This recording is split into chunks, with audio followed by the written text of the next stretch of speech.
The story unfolds in a war-torn region of Africa, where any moment of calm can turn into a battlefield filled with smoke and destruction. Explosions echoed in every direction. Everything burned intensely. Smoke rose in thick clouds as wooden shards and pieces of structures were thrown through the air. Flames triggered by the blasts spread quickly. On the horizon, human silhouettes appeared. A soldier carried his wounded comrade, and the blonde woman following them shouted for him to hurry. She watched the injured man anxiously and begged him to hold on, saying they had the best military doctor, someone capable of pulling a man back from death itself. At that moment, in a field hospital, a doctor was performing surgery. He asked the nurse for an astringent to wipe off his sweat. When the soldiers arrived with the wounded man, the heat was suffocating. The blonde woman, distressed, called the doctor over, explaining that the man had been shot on the left side of his chest. The doctor gave the patient a cold look. After examining him, he realized there were no signs of life. He told the woman he forgave her for insisting, but from then on, she needed to learn to let go of impossible cases. Outraged, she asked why the man couldn't be saved and how he could say that, breaking the Hippocratic Oath. The doctor continued the procedure, stating that this was the reality of the battlefield. The blonde woman looked at her already lifeless companion, and tears began to appear. She promised to report the case to the International Red Cross and make sure the doctor would be sent back to his country. He replied that she could try. Despite being a doctor, he was also a soldier, and the Red Cross had no authority over him. Suddenly, another soldier rushed in carrying a comrade. The woman asked loudly who the doctor was. Seeing the man in the white coat, she guessed correctly. The soldier begged him to save the squad captain. The doctor glared at him with irritation and calmly commented that this was probably the first time he had stepped in there. While stitching the patient he was already treating, he asked if the soldier also didn't know the rules of that place. Nervous, the man pulled his gun from the holster. He asked who cared about rules and abruptly pointed the pistol at the doctor's head, ordering him to save the captain or die right there. The blonde woman covered her mouth, overwhelmed by anxiety. The doctor cleared his throat and asked her to calm the soldier, telling him not to make a scene. The aggressor completely ignored it and repeated the threat. The doctor wasn't intimidated. A gunshot echoed. The bullet grazed his face. That enraged him deeply. He paused the surgery, saying the soldier was forcing him to do this. Then he stepped back from the table and attacked the man with a leg strike, disarming him. The kick hit the soldier in the head. He was completely disoriented, unable to react, as the pistol flew to the other side of the room. The blonde woman watched, frozen, overwhelmed by shock and fear. In a single movement, the soldier was thrown across the room. She couldn't comprehend what she had just witnessed. Seconds later, the man hit a brick wall and fell unconscious. The two comrades of the fallen soldier reacted in fury and asked the doctor if he was really looking to die. He simply stared at them, firm and irritated, without saying a word. One of them, consumed by anger, raised his fist and declared the doctor would die right there. But the doctor dodged quickly, grabbed the attacker's hand mid-strike, and hit him directly in the jaw. The last soldier watched everything completely stunned, unable to follow the movements. The doctor took advantage of his shock, bent his knee slightly, and with a sharp spin struck the opponent with his right leg. The force of the impact threw him against the brick wall, which gave way. All three soldiers fell unconscious. The doctor then picked up the needle again and, with steady hands, resumed stitching the wounded man. He told the nurse, in a serious tone, that the operation was continuing. She obeyed without question. The blonde woman held her chest, thinking that man was as strong as Kratos himself. Outside, the evening advanced. The sun sank slowly on the horizon as the surgery continued. After some time, the doctor removed his mask and exhaled calmly. He said the procedure had been successful and thanked everyone for their efforts. The blonde woman, unsettled, realized she might be falling for him. With severity, the doctor announced they didn't have enough staff and asked them to take the patient away because another operation needed to begin. Outside, the sunset appeared mesmerizing and a soft breeze stirred the leaves. The next surgery began. Inside the tent, the instruments rested on an iron tray. After long hours, the doctor, exhausted, removed his mask again. The fatigue in his eyes was unmistakable. He stated that the operation had lasted 3 hours, but had been successfully completed. Finally, he decided to leave the tent. As he stepped outside, he saw a young blonde woman sitting on a log near the fire, warming herself. Night had already taken over, but the stars lit up the camp brightly. Even tired, he decided to approach. He walked quietly and, moments later, asked Catherine what had happened and whether she was all right. She apologized, saying that the dead don't return, and that in that battlefield, time was rare and couldn't be wasted. Wang lit a cigarette and told her to let it go, saying he had dealt with this before. Catherine was forgiven. Watching the doctor, she thought about how attractive he was. Van smiled with a cigarette between his lips and asked if she really thought he was that good-looking. Catherine blushed, barely able to form her words, saying she had behaved very rudely. Then she smiled gently and wanted to know if he appreciated her appearance and her body. Van kept smoking and said she had a flawless body, especially her beautiful. Dr. Wan's remark left Catherine delighted. She realized she might actually have a chance. She moved closer and asked if he could admire her hips. Van asked if she was messing with him. Catherine replied that she didn't mind staying by his side because she found him attractive and interesting. The only question was whether he had the courage. The doctor gave her a teasing smile and warned that in that case, she would end up regretting it. Without hesitation, Catherine threw herself into Van's arms, feeling the warmth and affection coming from him. The man quickly ran off, saying his camp was nearby and asking about the 300 bullets. When they arrived, the couple entered the tent and surrendered to intimacy. The night went on, and an hour of pleasure passed. Nervous, the doctor asked the blonde if that had been her first time. Catherine replied, slightly offended, asking if to Chinese men all Western women were seen as. Van stroked her cheek and explained that he had misunderstood, as he had only imagined that someone so beautiful must have many admirers. That warmed her and made her more relaxed, her soft smile almost lighting up the place. Excited, she climbed on top of him again, making him even more eager. Her pale, delicate skin drew attention. Then she asked if he wanted to know who she really was. Zhao asked if she wasn't simply a regular Red Cross volunteer serving on the battlefield. Catherine, amused, asked what he would think if she told him she was a runaway Danish princess. The young man found it absurd, laughed, and commented that she knew how to tell great stories. But the blonde insisted seriously that she was, in fact, the Princess of Denmark, destined for a political marriage she rejected, which was why she had fled. Zhao listened to every word, nervous about the revelation. He asked if she was telling the truth. Catherine slid her finger slowly across his tense body and, in a calm tone, asked if he was really scared. Scratching the back of his neck, Zhao laughed and asked how she could think that. Then, affectionately, he said it was already late and suggested they go to sleep. Catherine agreed, and the two soon drifted off. At dawn, the soft breeze moved the leaves. Catherine slept deeply, smiling, hugging a pillow where a picture of Zhao Yu was stuck. In an instant, she sensed something was wrong. She woke up, still confused, and soon realized she was holding a pillow, not a person. Startled, she jumped to her feet, not understanding where her beloved had gone. Irritated, she exclaimed how Wang had dared to leave so quietly. She gritted her teeth and smiled mischievously, as if planning something. She said firmly that he really believed he could disappear that easily. Her wicked smile only grew. Meanwhile, the sun shone brightly over the headquarters of the Chinese peacekeeping forces. Military equipment was scattered around the camp. Wang Yu, known as the Flyer,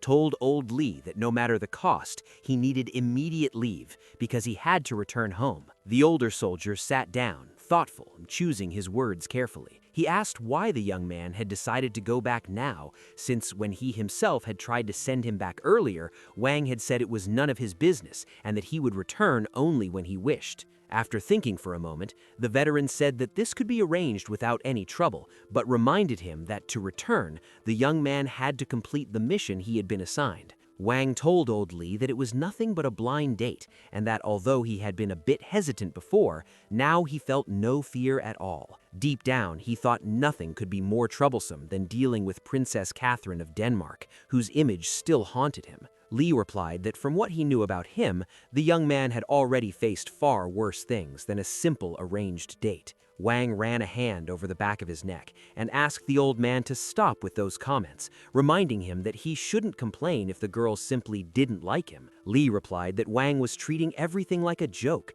since he couldn't imagine a girl who wouldn't be charmed by him. Even so, the young man said that beyond looks, what really mattered was his character. The old man then told him to go get ready, since he had decided to leave. Wang immediately obeyed, smiling with a satisfied gleam in his eyes. As he watched him, Li remembered that he had been the lifelong companion of the young man's father and had been entrusted with the responsibility of guiding him. He considered Catherine a sincere young woman and perfectly suitable for Wang. He looked at the young man with quiet pride, pleased to see how excited he was to return home.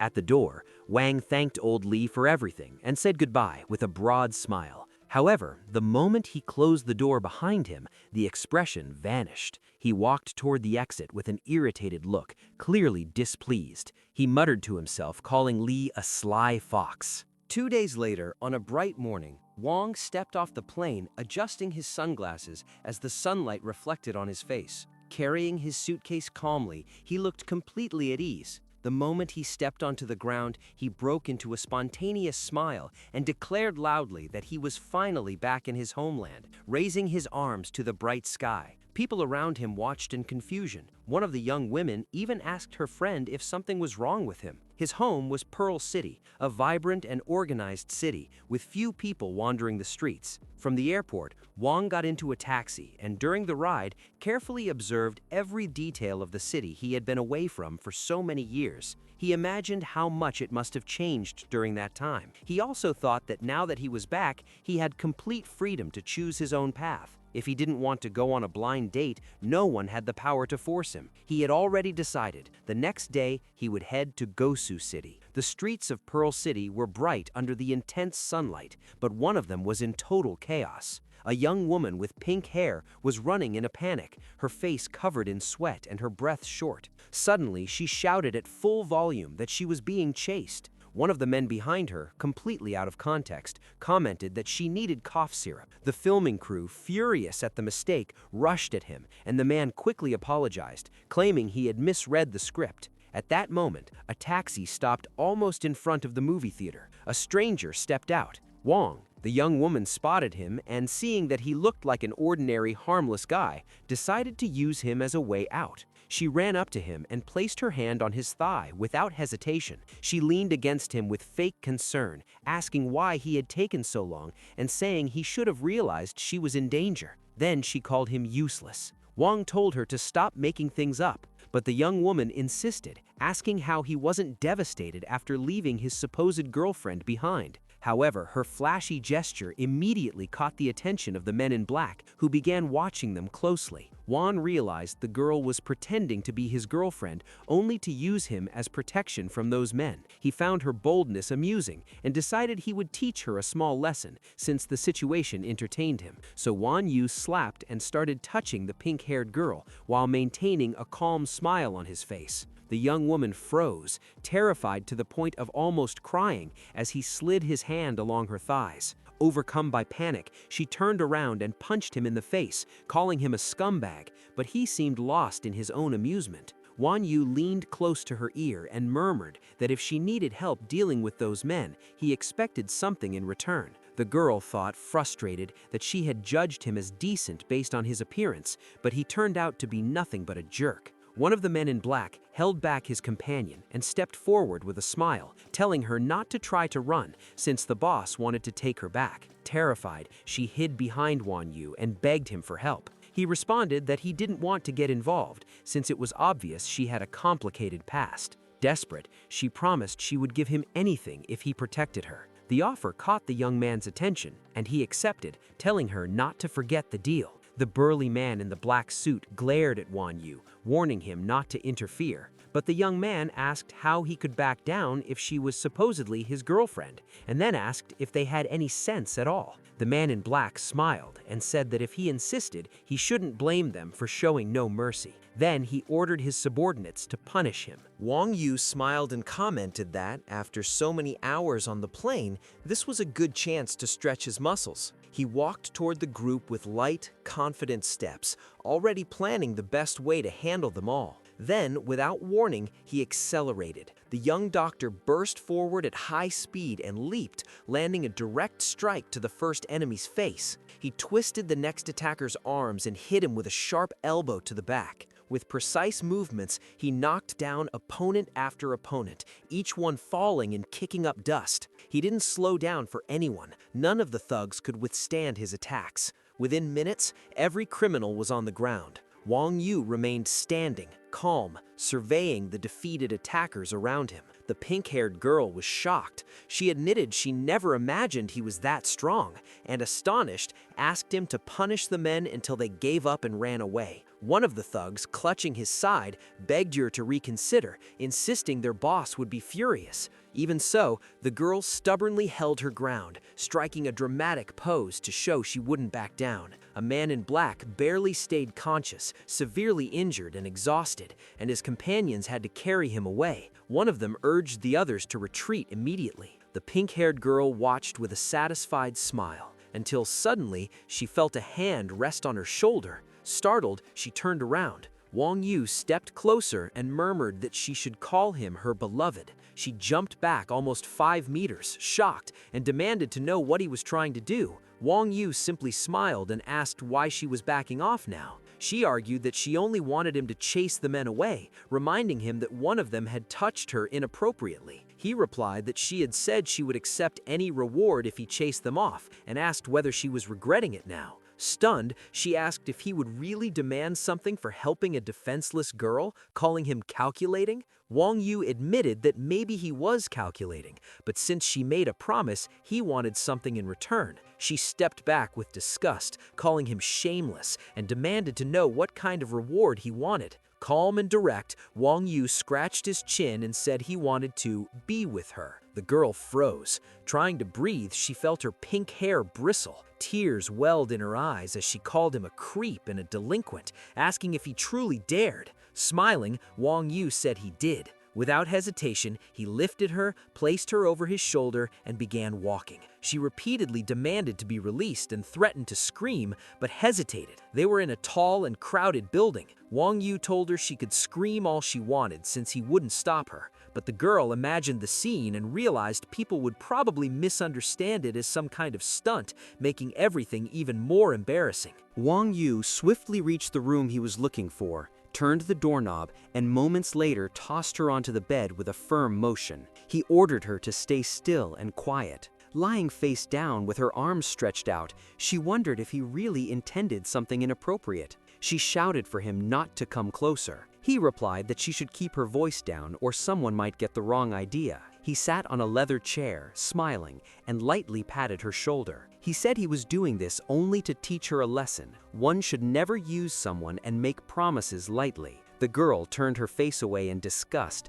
calling him a tyrant. Annoyed, she thought silently that she would leave soon, convinced he was just messing with her. Wang Yu reminded her to get going before someone misunderstood. She slid one leg off the bed, touching the floor with her purple shoe. She complained that her father was forcing her into a blind date and, comparing situations, muttered that maybe coming with Wang Yu was a better option. Wang Yu glanced at her. Though noticing her appearance, he kept his reaction to himself, avoiding any inappropriate intention, and teased her by asking if she thought he might devour her. The girl smirked and replied that if he could, he would have already. Surprised, Wang Yu asked why she was running away from something as simple as a blind date. She said she hadn't even seen the guy's picture, and her father was already talking about marriage, which she found absurd. Wang Yu commented that he also came to Pearl City for a blind date, and that he didn't know the girl's appearance either. Curious, she asked the name of that girl. Wang Yu asked why she wanted to know.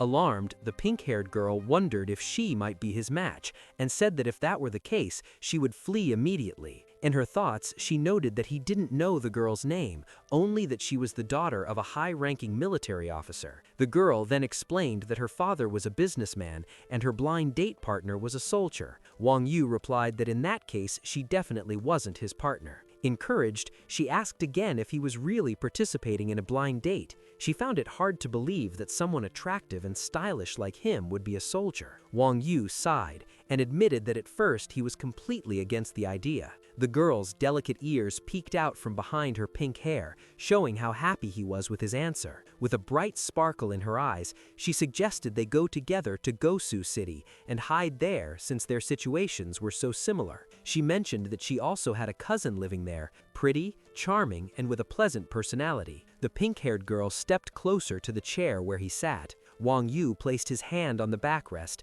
and leaned slightly toward her. She explained that what mattered most to her family was that her cousin should marry a soldier because they strongly prefer someone with a military career. Irritated by the whole situation, she asked for his opinion, demanding to know whether he would ever consider such a proposal. Wang Yu hesitated, his eyes accidentally drifting toward her chest before he quickly tried to compose himself. He admitted the offer was tempting, but said he wasn't naive. It was obvious, he claimed, that she planned to use him and that she didn't hesitate to negotiate her own cousin. Shocked, the girl froze, then felt anger boiling inside her. She told him to stop saying nonsense and insisted that if she truly disliked him, she would never let him bother her cousin. Wang Yu then asked why he should accompany her in the first place. If her cousin didn't like him, he wouldn't lose anything. The girl bit her lip, gathering the courage to reveal something important. With clenched fists, she forced herself to say it. If her cousin didn't like him, she herself would marry him. Relief washed over her as if a heavy burden had been lifted.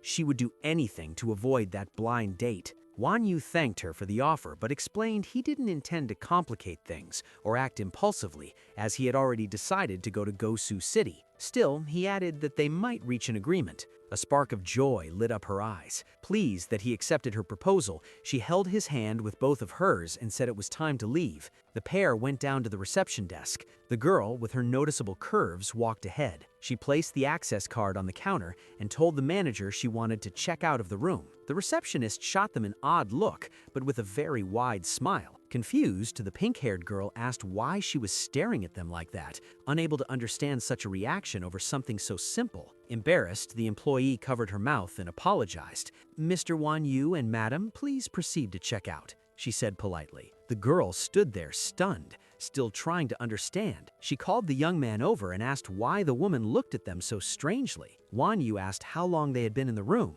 She replied, "Around 20 minutes. Then she asked what that had to do with anything. Wang Yu sighed and said that even though she was already an adult, she still didn't understand. He asked if she truly hadn't noticed. Slowly, the girl began to grasp what he meant, and once the realization hit her, her expression changed completely. Tears welled up instantly. In shock, she asked if the receptionist really believed she had done that with him. Wang Yu stayed calm and gently held her hand to comfort her. With a faint smile, he joked that she must be upset because she probably imagined he would miss her. For quite a while, the girl kept calling him a delinquent. Meanwhile, in the Lake Pe City Pavilion, the sunset glowed brilliantly across the sky. There, an elegant woman with chestnut hair, Wang Yu's official blind date partner, was waiting. She asked her bodyguard whether he had arrived yet. The man replied he hadn't, and considering the circumstances, it was likely he wouldn't show up at all. Irritated, she reminded them the meeting had been scheduled and ordered her subordinates to send someone to find him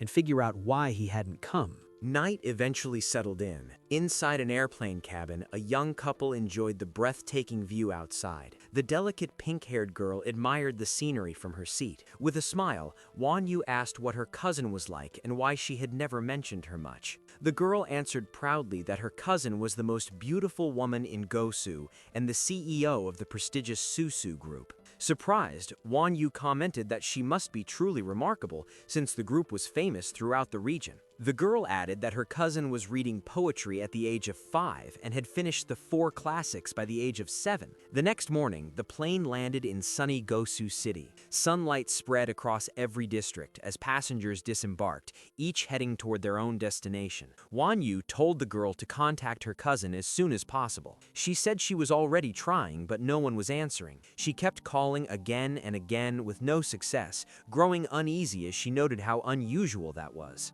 Worried something might have happened, she decided she would have to find a place to stay for the night and quickly called a taxi. The cab pulled over right away and the young couple headed for the back seat. Wang Yu asked why she wouldn't simply go to her sister's home. The girl explained she didn't have her own place, and ever since her mother passed away, she had stayed in hotels. Hearing that, Wan Yu was surprised and remarked that living like that, constantly moving from hotel to hotel, was unusual. The girl agreed, adding that her cousin also hadn't been sleeping at home lately, hopping from one hotel to another. With a mischievous smile, Wan Yu said that only made him more curious about her cousin. Annoyed, she told him that if he didn't like it, he wasn't allowed to complain. Wan Yu told her to relax, insisting he would definitely like her cousin. After all, only he could save her. The pink-haired girl stuck out her tongue and told him to go to hell, catching him off guard. Their argument was suddenly interrupted by the ringtone on her phone. She grabbed it quickly. Her cousin was calling. Her expression tightened as she learned her cousin had been hospitalized.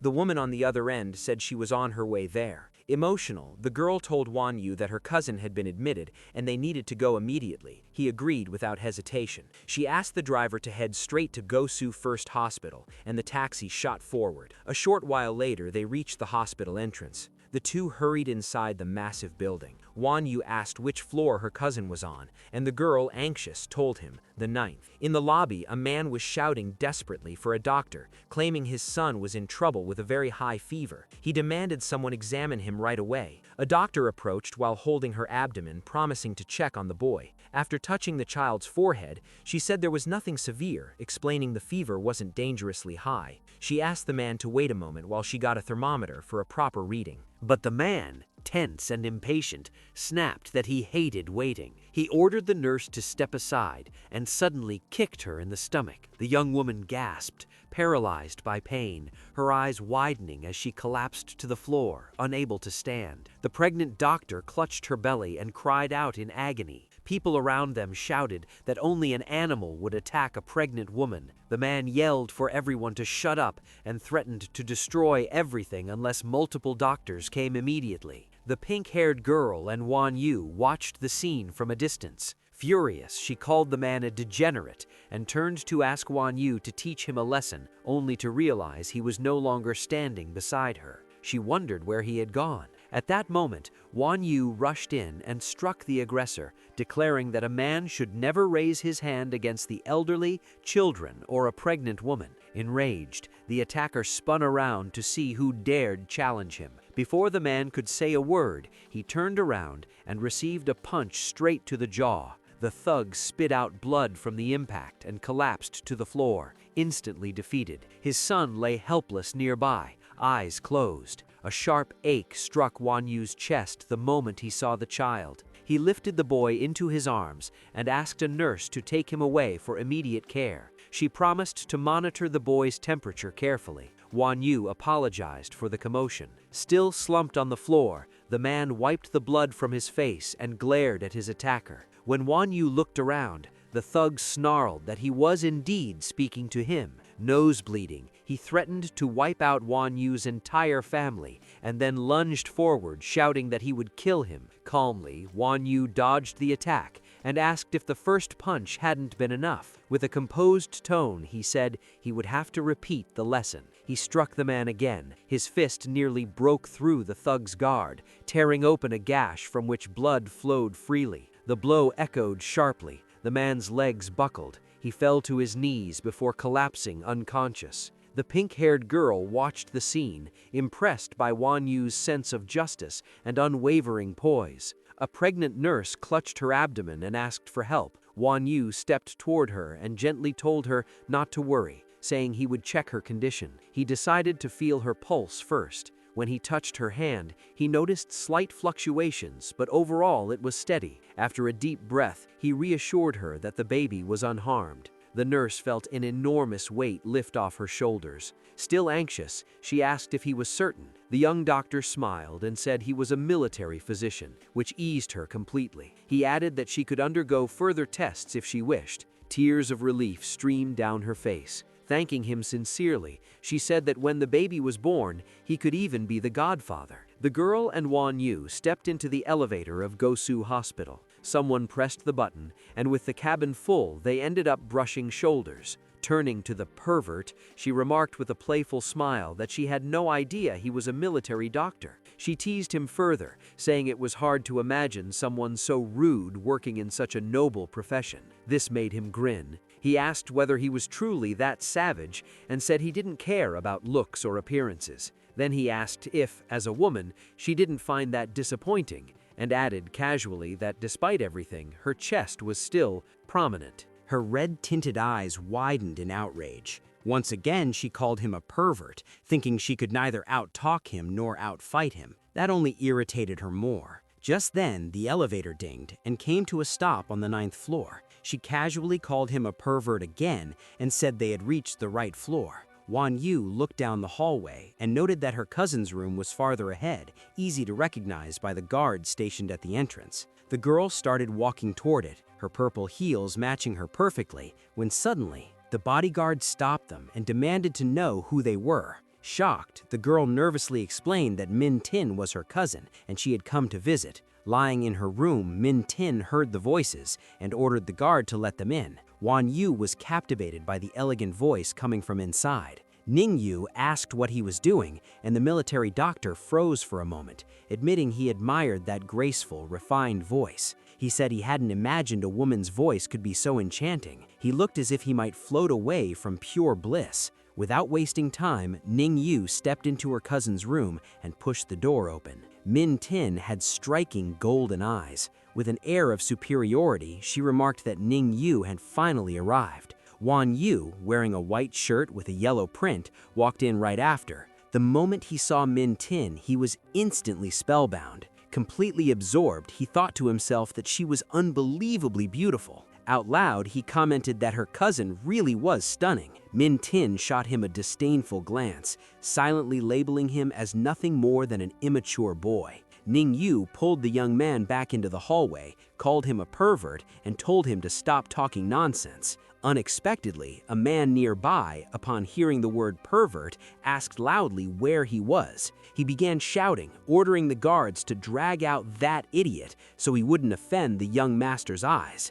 Wan Yu heard this and turned around with cold calmness. He asked who dared call him a pervert. The man responded that Santini was the woman standing beside the gentleman before him, and if Wan Yu dared look at him again, he would rip out his eyes. Ning Yu immediately defended Wan Yu, asking the red-headed loudmouth who he thought he was and telling him to watch his mouth. Min Tin told Zhang Minggao that they were merely business partners, and she didn't need him speaking on her behalf. Humiliated, the man fumbled for words. Wan Yu began provoking him, calling him poor, and saying with mocking pity that he genuinely felt sorry for him. With a smug smile, he remarked that idiot suited Zhang Minggao better than anything. With each jab, Zhang's fury surged, like a kettle ready to burst. Suddenly, he shouted that he would kill him right there. Zhang Minggao swung his fist, but Wan Yu dodged effortlessly. The man froze, stunned he had missed so easily. Wan Yu laughed and asked if he really tried to hit him, calling him inexperienced. Then he placed his right palm squarely against Zhang's face. The redhead went stiff. Wan Yu then slammed the head of the man hard against the wall, leaving several cracks across the surface. Foam spilled from the man's mouth, his eyes rolling back until the foam turned into heavy drool. The man was barely conscious. The guards heard the disturbance and rushed in. Lying in the hospital bed, Min Tin turned toward him and commented that he must be military. Wan Yu turned as well and, a bit surprised, asked how she'd figured that out. His violet eyes were fixed on her. She replied that the precision and speed of his strike were the kind only someone well-trained could pull off. Wan Yu noted that Ning Yu hadn't been lying. Min Tin really did have strong military instincts. She confirmed it, but made it clear she wasn't the least bit interested in him. Ning Yu smiled and said her sister had probably hurt his pride and that from now on, he'd stop acting so bold. Wan Yu simply stuck out his tongue playfully and said it wasn't his problem. Min Tin then asked her cousin, surprised, why she had come to the city of Gou City. At that moment, the pink-haired girl was practically choking the young medic until she shifted her attention to her sister. Sweat trickled down Wan Yu's face, even though her grip wasn't actually that strong. Ning Yu said she had just wanted to see her and asked how she'd ended up in the hospital, if she really had been in an accident. Min Tin smiled and confirmed it, but added that she suspected Ning Yu had only come to Gou City to escape a blind date. Wan Yu mentioned that he thought he could be useful here. When questioned, he explained that he only knew Min Tin was in a difficult situation and that in moments like that, a strong and reliable man should be by her side. Minton tensed up, irritated, asking who he thought he was. Still lying on the bed, she gripped the sheet tightly, clearly nervous, thinking she shouldn't reveal how much he had already figured out.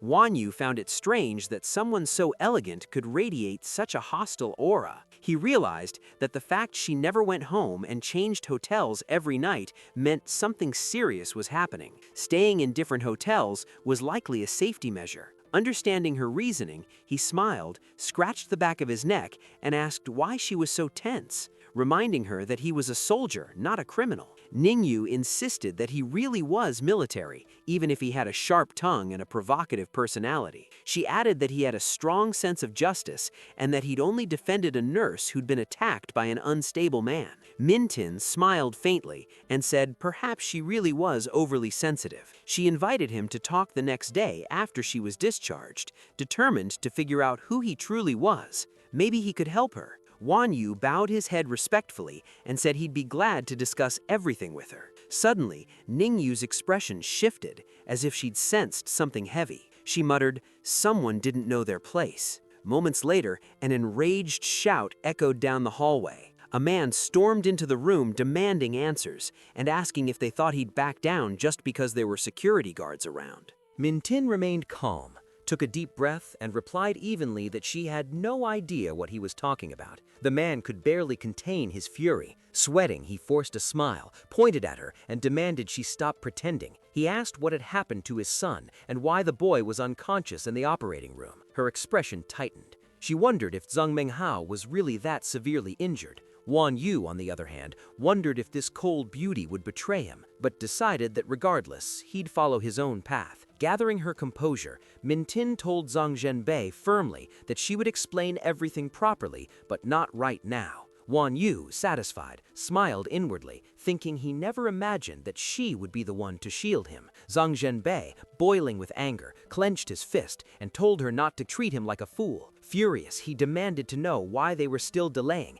and insisted everything be explained immediately. The pink-haired beauty, Nenu, snapped at him, something in her expression shifting sharply, and reminded him coldly that this was a hospital, asking who had given him permission to shout there. At that moment, the young Wanyu approached Zhang Zhenbei from behind and placed a hand on his shoulder. With a calm smile, he said the girl was right and asked him to quiet down. He added that Zhang Zhenbei's son had shouted not long ago and that it hadn't ended well. The man stared at him sternly and with confusion, asking what exactly he meant by that. The young woman on the bed watched silently and thought she hadn't expected the boy to get involved. With a serious expression, she concluded he was far too young to handle this and that it would only escalate. Wanyu told Zhang Zhenbei to think rationally, reminding him that a hospital was a place where people die every day. Because of that, he said, the place held a strange kind of energy, and the behavior of the man's son had angered those unseen presences, which had turned against him.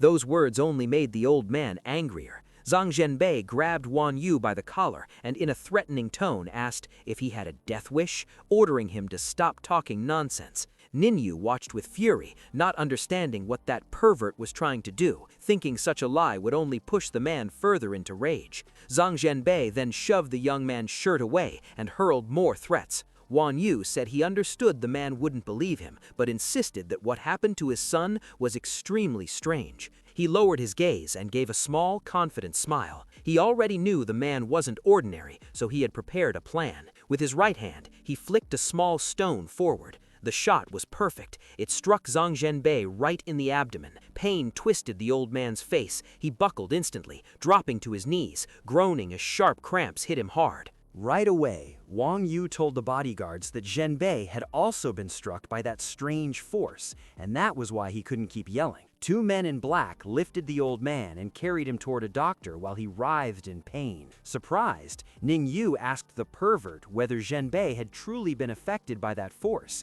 and what her cousin could have done. Wang Yu replied sarcastically that Ningyu had a great figure but not much reasoning ability. The elegant Jantin cut in, ending the bickering. She said they needed to pack up and get ready for her discharge. She felt well enough to leave. The trio headed to the hotel. The place was huge, the lobby full of people. When their car stopped, The first thing to appear was the heel of a purple shoe. Then, a striking young woman with mesmerizing curves stepped out, commenting with satisfaction that they'd finally arrived. Everyone in the lobby turned to look, stunned by the trio's presence. Several men stared, speechless, 3 of them even getting to their feet as their jaws dropped. The girl said she needed 10 minutes to change clothes, mentioning that her room was right beside the young couple's. Hearing that, Wang Yu brightened up immediately and said he'd wait for her with great anticipation. He and Ning Yu stopped in front of Lan Yan's room. Suddenly, the lock clicked, and the girl opened the door, inviting them inside. Her appearance was enough to leave anyone breathless.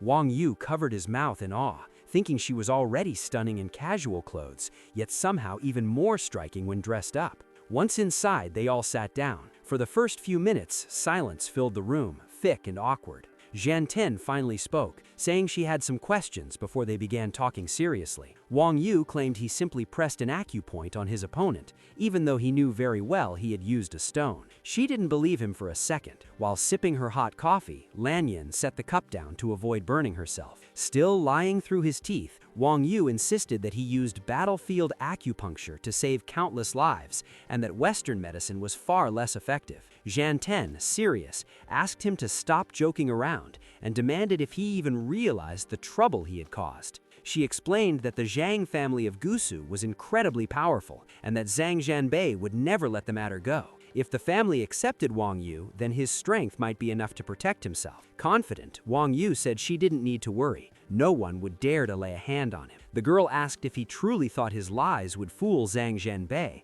and urged him to tell the truth. Wang Yu explained that he had pressed a point on Zhang Minghao to make him forget what had happened, and that Zhanbei would eventually believe everything had been caused by ghosts. That way he wouldn't suspect Wang Yu at all. Then he asked if she was still worried about his safety. Yan Tin replied, sipping her coffee, that if he truly had those abilities, there wasn't much left to worry about. After finishing her drink, she placed the cup aside, stood up with an anxious expression, and said someone was trying to kill her. She asked him to use his abilities to help her. Wang Yu remained calm, still seated. He said beautiful women always ended up wrapped in trouble. Straightening his shirt, he stated confidently that she didn't need to worry. She could leave everything to him. But with a small smile, he added that he would only help her if she promised him something. Lan Yin understood immediately. She had to become his girlfriend. The proposal stunned her. She stared at him, speechless. She didn't resist for long.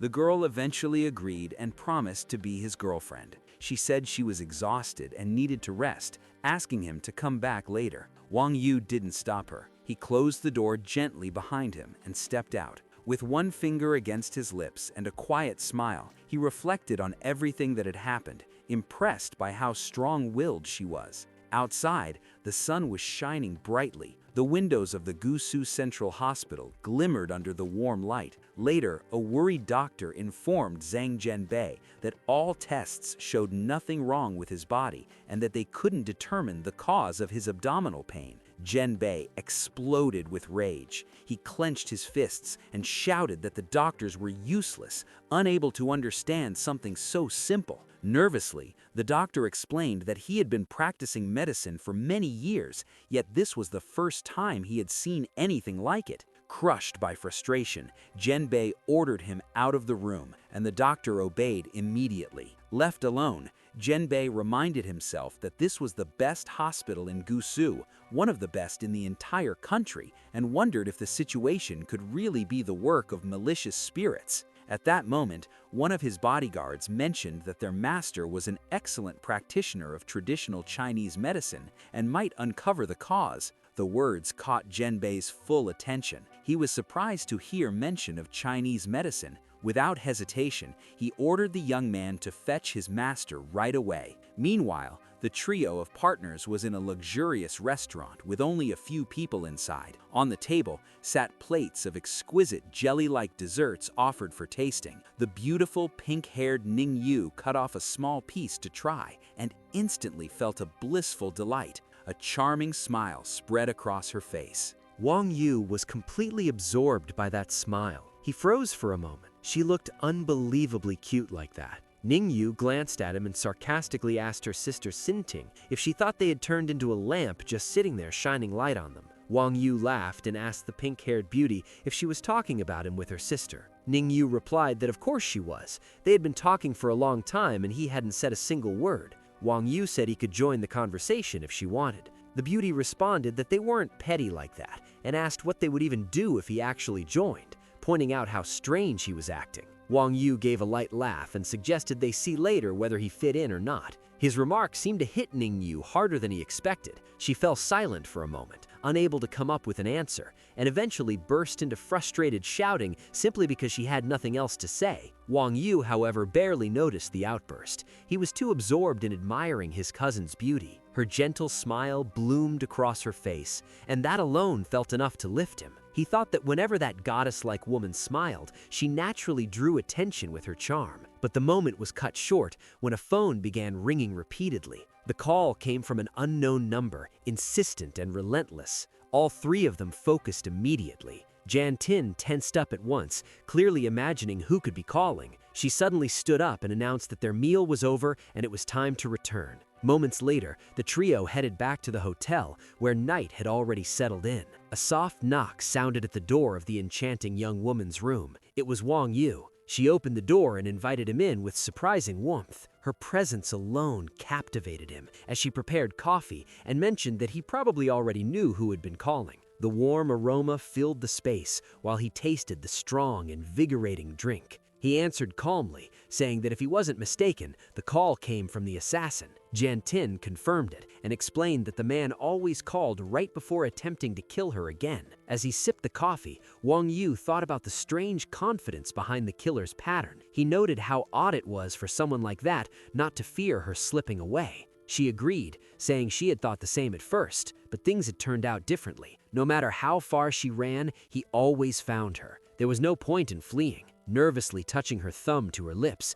she said it all felt like an endless nightmare. Wang Yu stepped closer and asked how many attempts there had been. She admitted, with her eyes downcast and her voice trembling, that this was the 5th. Wang Yu concluded silently that she was highly intelligent and that only someone truly dangerous could have failed to kill her despite so many attempts. Setting the cup down, he asked what she intended to do this time. She said she would be attending a party that night and believed the assassin planned to strike while she was on her way. Fear and tension consumed her. Standing there in yellow heels, the golden-eyed beauty said she would call her security team since they needed to meet and plan countermeasures. She reached for her phone, but Wang Yu calmly sat back and told her it wasn't necessary. She insisted she had hired the best security team in China and needed to meet them personally. The young man corrected her, saying she had misunderstood. Confused, she asked what he really meant. He explained that an operation like this didn't require a large group of people and that their partnership should end there. She asked him to leave. Wang Yu was stunned by her arrogance. He asked if she truly didn't trust him. She answered bluntly that she didn't trust someone as ignorant as him. She turned away and apologized condescendingly, saying she simply couldn't rely on him. Wang Yu asked her to reconsider, questioning why he would risk his life if he couldn't protect her. After a moment of thought, she agreed to trust him. The next day arrived bright and sunny. The young woman appeared glowing, wearing elegant red heels and a wine-colored silk dress. Beside her stood a charismatic young man in a white shirt, adjusting his black tie. She brushed her silky hair back and announced that it was time to go. A calm bodyguard opened the car door for her, and the vehicle headed toward the party's location. Inside the car, Jantine retouched her lips until they gleamed softly. She explained that the event would take place at Moy's mansion and warned that once they left the city, the killers would begin looking for an opening. Her gaze sank as despair washed over her. Wang Yu reassured her that she didn't need to worry because he would handle everything. His words, however, didn't ease her panic. She continued breathing heavily, staring at the floor. Wang Yu smiled faintly, realizing she still didn't fully trust him. A luxurious black Mercedes carried the golden-eyed woman forward. At one point, Wang Yu told the driver to stop, saying they were being followed. Shocked, Jantine demanded the driver speed up and escape immediately. The man hesitated, unsure whom to obey as panic built in the air. She shouted for him not to stop and to accelerate. Wang Yu remained composed, explaining that running would only make their pursuers more aggressive. She asked cautiously how he could be so sure they were being tailed. He said the city security team had tried to distract the pursuers but failed. Suspicious, she asked how he even knew she had ordered the team to mislead them and whether he might have been the one who leaked her location. Suddenly, his phone rang. The annoying ringtone talked about seaweed dancing among the waves. The call was from a young bodyguard, which frustrated Wan Yu because all the tension instantly vanished. Santine asked him not to be stubborn and said she would wait for him. Wan Yu called her arrogant before hanging up. The mercenaries didn't stay still. One of them, wearing shiny brown leather shoes, approached. The thug removed his yellow-framed glasses to stare directly at him. Another mercenary with a scar on his face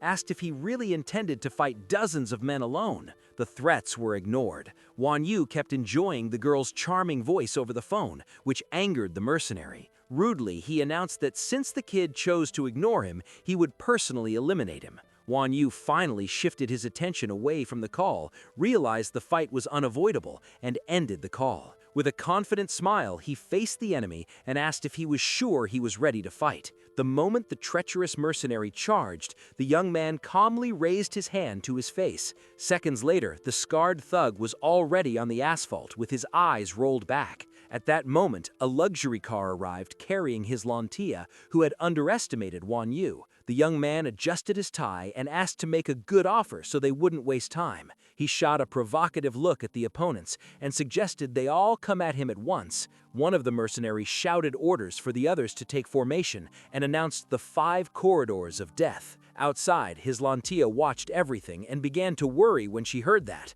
One of the men told the leader that this formation was extremely rare in the martial arts world and that many powerful fighters had died trying to challenge it, putting Wan Yu in serious danger. The driver told Jantine that the young man wouldn't last long and suggested she run while he stalled the attackers. She refused, saying she wouldn't flee so cowardly while he faced danger head-on. Determined, she declared she would wait for Wan Yu. Taking advantage of a moment of distraction, the blonde mercenary tried to attack from behind. Even so, the young man stayed calm, turned his head, and said those moves were nothing but cheap tricks, telling him not to act so arrogantly. When the mercenary attempted an aerial strike, Wan Yu launched his fist and delivered a devastating blow. The driver was stunned to see him bring down such a strong opponent so easily. Wan Yu grabbed one of the mercenaries by the neck, lifting him into the air, and sarcastically commented that they might look impressive, but now they only know how to bark. A bald thug wearing sunglasses nervously asked what he wanted,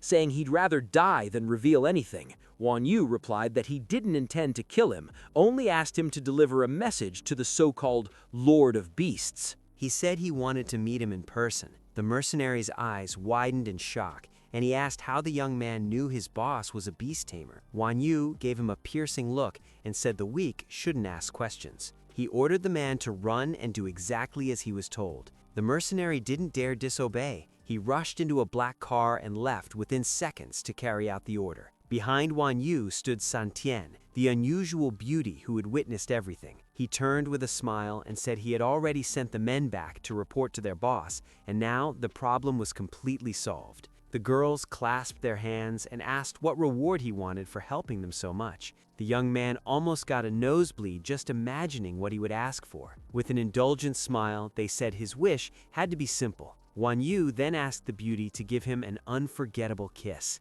In his mind, he imagined sweet, irresistible lips. Hearing the request, his Lantien stayed silent and stared at him for a moment. She remembered the promise she had made and reluctantly decided to accept. Soon, the girl in red heels began approaching. Wan Yu watched, thinking happiness was arriving too quickly, as if a miracle were about to happen. He stayed still, feeling that a gift from fate was right in front of him. When the young lady reached him, she stood on her tiptoes and extended her hand to kiss him. In a quiet voice, however, she said he was going too far, because they barely knew each other. She said she couldn't grant a request like that. Her words left him completely stunned. He wondered if a kiss was really that intimate. Turning her back to him, she said that for her, such a thing was only possible between husband and wife. Wan Yu smiled and asked what she had to say about their agreement for her to become his girlfriend. Still facing away, she smiled slightly, stayed silent, and kept walking. The young man waited anxiously for an answer that never came. The sky was clear, with rainbow-colored rays illuminating the luxurious Moli mansion. A dark-colored car stopped at the main gate. The property guard approached, and the driver handed over the invitation for inspection. The The serious guard wearing sunglasses confirmed the arrival of the guests. They then entered the mansion, where a massive gleaming chandelier dominated the entrance. Wan Yu followed the goddess of beauty, his Lantian, as she guided him through the hall. Smiling, he asked what his role would be that night, boyfriend or servant. The young woman answered with a teasing smile that for this event he was her boyfriend. Wan Yu's heart nearly melted when he heard that, but reality hit him quickly. He realized that as a bodyguard, he would never enter such a high-level event on his own. Her words shattered his fantasies, and he began to understand the situation. His dreams had been illusions. Around them, people were surprised and excitedly whispered that the president had indeed arrived. The presence of his Lantian drew admiring looks from everyone, highlighted by her luxurious dress. A man in a brown jacket happily commented that Madame Su had finally honored us with her presence. A gentleman in an elegant suit observed the extraordinary appearance, feeling immediate sympathy. Mr. Huang Fu, who had been waiting for her for a long time, thought to himself that she had indeed come without bringing any man along. She rarely attended parties, but this time it was undeniable. Wan Yu stood silently behind the young woman, carefully observing the people around them. He noticed a man whose eyes were filled with hostility. Although that man's family wasn't widely known in China, it had been famous for a long time. Huan Fu told his Lantia that she was completely safe in that house and didn't need to bring a bodyguard, since he would always be ready to protect her. The young women nearby were fascinated by the beauty and cold demeanor of young Master Fu. Wan Yu listened to the conversation from just a few inches away. From what he heard, everything seemed harmless. Huan Fu remarked that when he first arrived there, bodyguards like the young man tended to get extremely nervous, perhaps because it was their first time at a high-level reception. Someone in the crowd agreed, saying a bodyguard would never understand such an environment, since they came from humble backgrounds. Wan Yu thought that now everyone would see how his Lantia would respond. With a playful smile, he said that in that case, he would probably just leave. The girl asked him not to leave. She turned to Huan Fu and explained that he had misunderstood everything. Wan Yu was her boyfriend, not her bodyguard. Huan Fu was completely stunned. The shock in his eyes required no explanation. The crowd reacted with the same astonishment, watching silently. Someone whispered that her words had been like a slap to Huan Fu's face in front of so many guests. Another person questioned whether she wasn't afraid of revenge, since even if she was famous in Gou City, that wouldn't save her from danger. Internally, Wan Yu felt revitalized. Outwardly, he kept a satisfied smile. The situation was like balm to his spirit. He teasingly asked her why she had said that, since he had promised to act as her bodyguard. People in the crowd murmured that he was being far too sarcastic with Huan Fu and was asking to die. Wan Yu then openly provoked the young master, reminding him that he had already been rejected by his Lantia and asking how he felt about it. The beauty in the red dress smiled with her back turned, thinking he was doing the right thing. Inside, she almost felt like dancing out of sheer joy, finding him bold and shameless. Huan Fu responded calmly that this was excellent and that he hoped he wouldn't regret it. He decided to leave her alone and walked at an unhurried pace. Wan Yu remained calm and asked San Tian who this Fu Jun was. She smiled and asked if he was afraid. He touched his stomach and laughed, asking why she thought that. San Tian explained that in Hua Hin,